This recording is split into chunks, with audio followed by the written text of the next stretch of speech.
इस होंडाओ सर्पिणी काल के प्रथम धर्म प्रवर्तक आदिनाथ तीर्थंकर हुए। उनके दूसरे दूसरे नाम वृषभनाथ या वृषभदेव, ऋषभनाथ, आदि ब्रह्मा या पुरुदेव भी थे।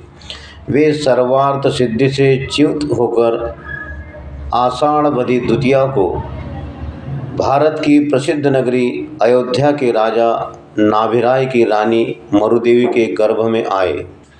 इसे ही गर्भ कल्याणक कहते हैं। गर्भकाल पूर्ण होने के बाद चैत्र कृष्णा नवमी तिथि को उत्तरा आषाढ़ नक्षत्र में उनका जन्म हुआ। इसे ही जन्म कल्याणक कहते हैं। इनका वंश इक्ष्वाकु वंश एक क्षत्रिय वंश था। उनका चिन्ह वृषभ यानी बैल था। इनकी पूर्ण आयु 84 लाख वर्ष पूर्व की थी।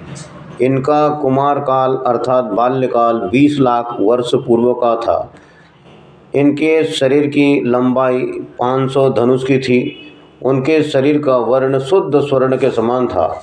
उन्होंने 63 लाख वर्ष पूर्व तक राज्य शासन किया अर्थात राजा रहे। एक दिन भरी राज्यसभा में नीलांजना नाम की अप्सरा का मनोहरी दृश्य नृत्य हुआ। नृत्य करते करते उसका मरण हुआ। नीलांजना के स्थान पर इंद्र ने दूसरी देवी को भेज दिया। इस विषय का अन्य किसी को पता नहीं चला, परंतु आदिनाथ भगवान जन्म से ही मति ज्ञान, श्रुत ज्ञान, अवधि ज्ञान के धारी होने के कारण इस विषय को जानकर विरक्त हो गए एवं वे विचार करने लगे कि मेरा जीवन भी इसी प्रकार क्षणभंगुर है और इस क्षणभंगुर जीवन में आसक्त होना ठीक नहीं। इस जीवन में ऐसे धर्म कार्य करने चाहिए जिससे इस जन्म के बाद पुनः जन्म मरण न हो, जिससे संसार के दुख भोगने ना पड़े। उनकी वैराग्य भावना की सराहना करने के लिए स्वर्ग से बाल ब्रह्मचारी लौकांतिक देव आए और दीक्षा लेने की अनुमोदना की। आदिनाथ ने सिद्धार्थ नामक वन में जाकर षष्ठोपवास 2 दिन का उपवास लेकर अपराह्न काल में 4000 राजाओं के साथ चैत्र कृष्णा नवमी तिथि तथा उत्तरा आषाढ़ नक्षत्र में दीक्षा ग्रहण की। इसे ही दीक्षा कल्याणक कहते हैं। वे 1000 वर्ष तक मुनि अवस्था में रहकर केवल ज्ञान प्राप्त करने के लिए 6 अंतरंग 6 बहिरंग तपस्रण करने लगे। इसे छद्मस्त काल या आध्यात्मिक साधना काल कहते हैं। इस कठोर तपस्रण के कारण पुरीमताल वन में अशोक वृक्ष के नीचे फाल्गुन कृष्णा 11 तिथि उत्तरा आषाढ़ नक्षत्र के पूर्वाह्न में इन्हें केवल ज्ञान प्राप्त हुआ। ज्ञानावरणी, दर्शनावरणी, मोहनीय और अंतराय रूपी घाती कर्म के क्षय से उन्हें केवल ज्ञान, केवल दर्शन, अनंत सुख और अनंत वीर्य प्रकट हुआ। इसे ही अनंत चतुष्टय कहते हैं। इस अवस्था को केवली अवस्था कहते हैं। केवल ज्ञान होने के बाद इंद्र ने आकर समूह शरण की रचना की एवं केवल ज्ञान कल्याणक मनाया।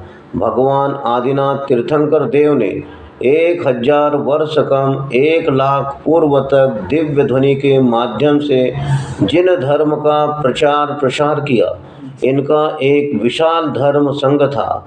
उस चतुर्विध धर्म संघ में ब्राह्मी और 3,50,000 आर्यिकाएँ, वृषभसेन आदि 84 गणधर, 84,000 ऋषि, जिनमें 4,750 पूर्वधर, 4,150 शिक्षक, 9,000 अवधि ज्ञानी, 20,000 केवली, 20,600 विक्रियाधारी, 12,750 विपुलमती, 12,750 वादी मुनि रहते थे। विश्व में सुख शांति की स्थापना करते हुए 14 दिन की योग निवृत्ति करके 10,000 केवलियों के साथ कैलाश पर्वत से उत्तराषाढ़ नक्षत्र में पूर्वाह्न काल में शरीर सहित शेष बचे हुए अघाती कर्म को नष्ट करके एक समय में सिद्ध शिला में जाकर विराजमान हो गए। इसे मोक्ष कल्याणक कहते हैं। देवों ने उत्साह पूर्वक मोक्ष कल्याणक मनाया और अग्नि कुमार देव ने स्व मुकुट से अग्नि प्रज्वलित करके आदिनाथ भगवान के दिव्य शरीर का अग्नि संस्कार किया। कुछ आचार्य मानते हैं बचे हुए नख और केश का संस्कार देवलोक करते हैं। आज चैत्र कृष्ण नवमी तिथि को